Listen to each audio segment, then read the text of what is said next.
اعوذ باللہ من الشیطان الرجیم بسم اللہ الرحمن الرحیم الحمد للہ رب العالمین والصلاة والسلام علی سید الانبیاء والمرسلین وخاتم النبیین وعلی آلہ وصحبہ اجمعین اما بعد۔ پیارے دوستو، السلام علیکم ورحمۃ اللہ وبرکاتہ۔ فقیر فیض محمد سکندری پتا فی الفیض چینل کے ساتھ آپ کی خدمت میں حاضر ہے۔ پیارے دوستو، آج کا عنوان ہے قرآن حکیم۔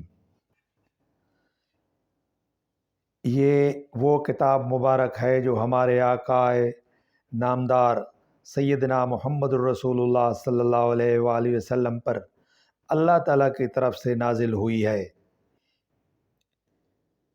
اس متبرک کتاب میں حالات پیشین شامل ہیں اور آئندہ زمانے کی خبر دینا خاص اللہ پاک کا کلام ہے۔ قرآن مجید اس کا نام ہے۔ قرآن کی معنی ہے بہت پڑھی جانے والی کتاب۔ اب غور سے دیکھو وہ کون سی کتاب ہے جسے کروڑوں اشخاص بلا ناغہ ضرور پڑھ لیتے ہیں۔ یہ صفت اس کی ہر زمانے میں ہر وقت رہے گی۔ دنیا میں اور بھی آسمانی کتابیں اتریں، لیکن ان کے وجود پر شک و شبہ کا بے حد غبار پڑا ہوا ہے۔ تاریخ ان کی اصلیت ثابت کرنے سے قاصر ہے۔ دنیا میں یہی ایک کتاب قرآن مجید ہے جس کا ایک ایک حرف اب تک بغیر کسی شک و شبہ اپنی صحت پر متفقہ طور پر قائم ہے۔ اس کی کروڑوں جلدیں تحریر میں آ چکی ہیں۔ اربوں نسخے مختلف ملکوں اور متفرق مطابع میں طبع ہو چکے ہیں۔ لاکھوں سینے محفوظ رہے، محفوظ ہیں اور محفوظ رہیں گے جن پر صحت کے ساتھ یہ کتاب بغیر کسی نقطے یا زیر و زبر کے فرق کے اعلیٰ الفاظ ہی موجود و محفوظ ہے۔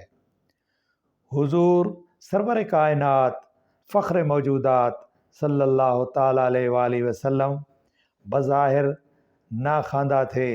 حضور صلی اللہ علیہ وآلہ وسلم کا لقب امی ہے۔ امی کا صاحب کتاب ہونا اتنا عجیب ہے کہ عقل سلیم اس کے لاسانی طرز تحریر اور خوبی مضامین دیکھ کر دریائے حیرت میں غرق ہو جاتی ہے۔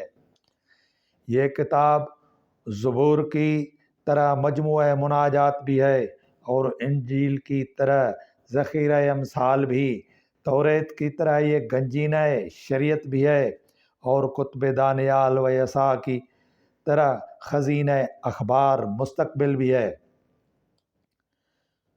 مزید برآں اس کتاب میں تزکیہ نفس، تصفیہ قلب اور تنویر روح نیز اخلاق انسانی کے جو اسرار و اصول بیان کیے گئے ہیں وہ کسی دوسری آسمانی کتاب میں موجود نہیں۔ قرآن کریم جا بجا اپنی تعلیم کی تائید میں مظاہر قدرت کو پیش کرتا ہے اور مظاہر قدرت کی توثیق و تصدیق علوم و تجارب سے کی جاتی ہے۔ اس کتاب میں علوم ما بعد طبیعت جس قدر بیان کیے گئے ہیں وہ اور کسی کتاب میں موجود نہیں۔ اس کتاب نے ملکوں اور قوموں کو جہالت سے نکالنے اور علوم سے بہرہور کرنے، تمدن کو بلند تر کرنے اور امن عامہ کو مضبوط بنانے میں جو کمال دکھلایا ہے وہ بالکل بے نظیر و لاسانی اور لافانی ہے۔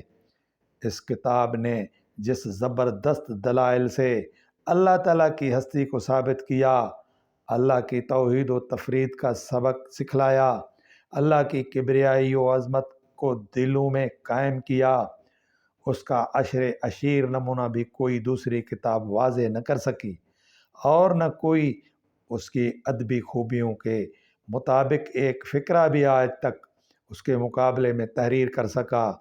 ہر چند کے دنیا بھر کے کفار نے اس قول کو غلط ثابت کرنے کی کوشش کی، لیکن وہ ایسی خوبیوں کی ایک سطر بھی پیش بنا کر دنیا کے سامنے پیش کرنے سے عاجز رہے، اور آئندہ تا قیام دنیا عاجز رہیں گے۔ یہ ہے سب سے بڑا اور زبردست ثبوت اس کے کلام خداوندی ہونے کا، جس کی تردید کسی صورت سے نہیں ہو سکتی۔ کتاب کا اسلوب بیان نہایت اعلیٰ الفاظ لفظی و معنوی اور ادبی عیوب سے بالکل پاک ہیں، معانی بالکل اچھوتے اور ہدایت انسانی کے لیے نہایت ضروری ہیں۔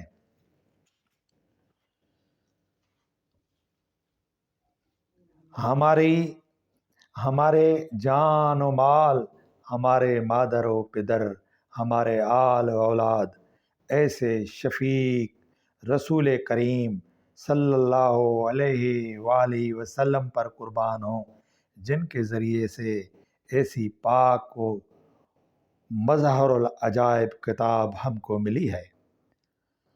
سبحان اللہ و بحمدہ، سبحان اللہ العظیم۔ پیارے دوستو، امید ہے کہ یہ میری کاوش آپ کو بے حد پسند آئے گی۔ آپ سے التماس ہے کہ میرا یہ چینل سبسکرائب کریں اور میرے اس چینل پر رائے دیں، اور مجھے اپنی دعاؤں سے اور امت محبوب کو دعاؤں سے آپ نوازتے رہیں۔ آمین ثم آمین، وما علینا الا البلاغ المبین۔